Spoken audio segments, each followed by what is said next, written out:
Hi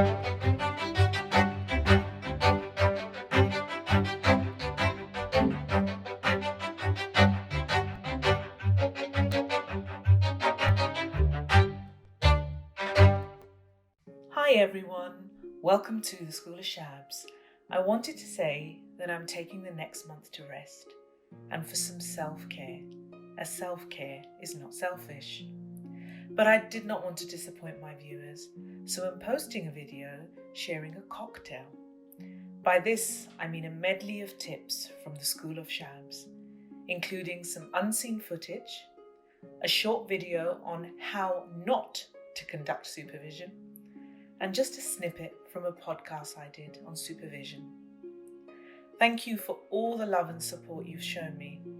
Stay safe, enjoy the festivities, and I look so forward to seeing you in 2021 with more exciting videos from the School of Shabs.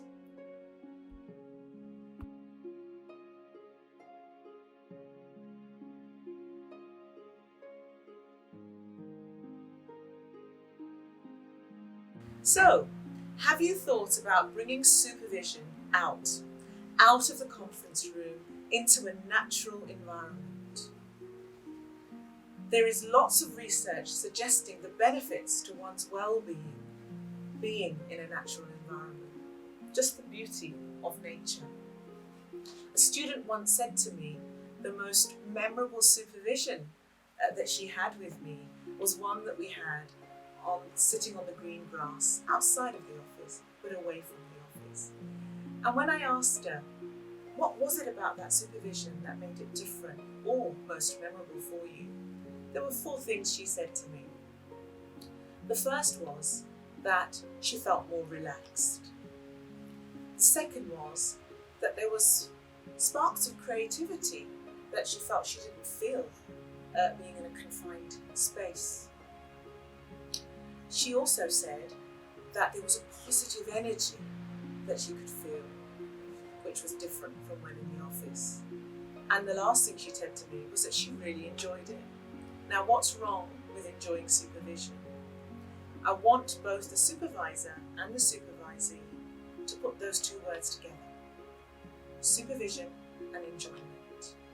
And I want you both to feel a word called fulfillment.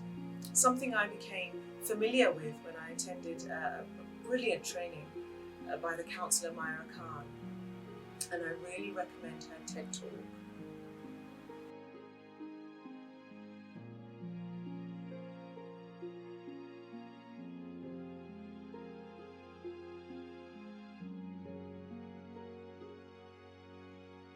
Okay, James, welcome. Here we are again in our monthly supervision. Good to see you. And you know how much I like to have the agenda sorted before we start supervision. So do you have any agenda items today? There is one thing that I'm very anxious about at the moment that I'd like to discuss about something that happened with one of my cases actually. If we can do that, please. Okay. And anything else as part of the agenda? Well, I'd like us to focus on that because I am, very concerned about what happened, and I'd like to discuss that. If that's all right. Okay, James. Yes, we will do that. But is Right. there any other agenda items that you would like to put on the agenda for today? I think that what happened has implications not just for my practice but also for another colleague. So I'd really like to discuss Sure. that. Sure. I will put that on. Okay. Right. Discussion. Okay. Right. What about anything else? What about training, annual leave? Anything in the team? Training and well, yes, I completed some training. No, we won't talk about it now, James. We just want to put it on the agenda. Oh, okay. Just put it on the agenda, and then we'll talk about it when we're having okay, supervision. I'm happy to do that, but really, I'd really like to talk about this case. That's okay. Okay, so I think, do you want to then just tell me about this first then, and then we'll go through the agenda, because I do want to talk to you as well, because I notice you have 37 cases at the moment. So Actually, you haven't 30, closed. No, it's actually 36 cases now, and that's partly while I'm anxious. Okay, all right, okay. So do you want to tell me about this case then? Well, it's a hoarding case. It's a person who was self-neglecting, and I worked with my student on the case, and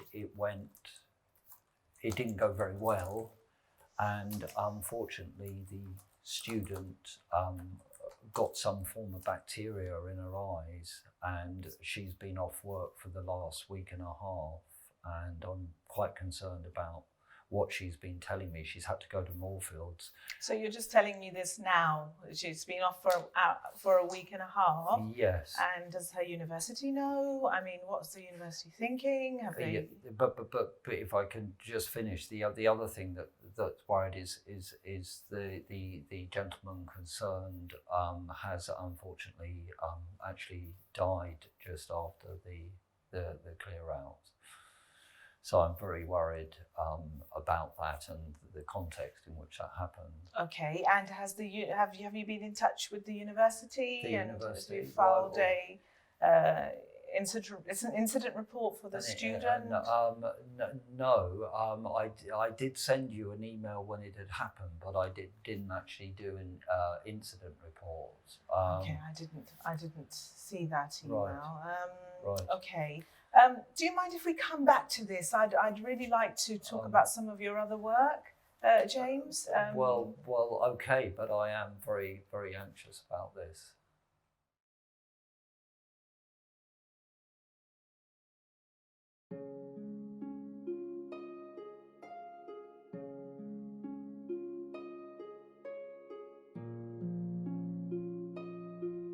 So I often think that, if you split the word supervision into like two separate words, you get super and you get vision, don't you? So for me, super, kind of when I interpret that as something special. And vision for me is sort of one's outlook on their life or their work in the kind of mind's eye. So I think when you bring that together to, supervision, to me, it's that special time to explore, to discuss the things that are relevant and influencing of the work that we do. It's that sacred time between you and your manager to pause, to reflect, to breathe, and I think to feel held and contained. So I think supervision is something we always need in our profession, and what we need at the current time, as I started off by saying, is to really enhance that compassionate element of supervision by closely listening but also acting. And I guess the last point I wanted to make is my hope and aspiration at the end of every supervision is that my staff have experienced fulfillment. And by that, I mean like a flow of energy and a fulfillment by that energy, as no one can kind of pour from an empty cup. So for me, supervision serves as a replenisher for us all. So I would just say, keep it going, keep it regular, keep it consistent and person-centered. And above all, as managers, ensure that you receive that too. I think those would kind of be my my final words for this podcast. and I think that particularly that sort of idea of the special outlook is a really sort of beautiful way of thinking about it, and a really nice way, I think, to end our conversation. So thanks ever so much, Shabnam, for sort of sharing your thoughts and perspectives today. And most welcome. Thank you.